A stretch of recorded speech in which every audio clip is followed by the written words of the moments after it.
Tässä videossa aion asentaa Munsterin etusormikaasun ja suojan sille kaasun. Tähän on minun monta maksia. Saa nähdä.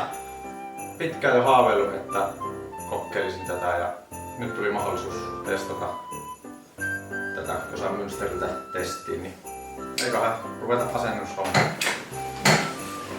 Lämpöelementti, eli samalla lämmitys kuin tässä alkuperäisessä, mutta sitä torssia ei ole käytössä, mikä on varmaan positiivinen homma.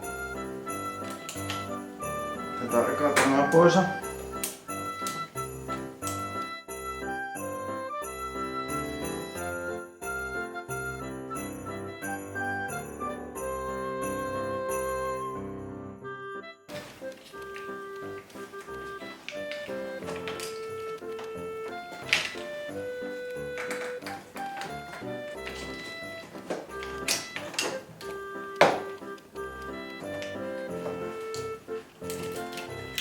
Tuosta on joo.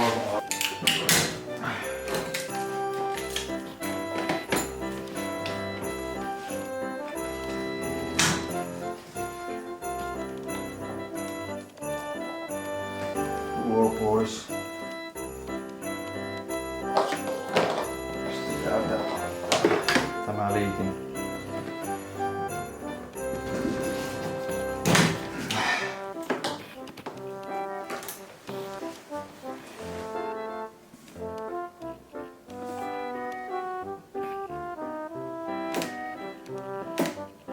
Vielä nuo johot laittaa ja se on sitten valmis.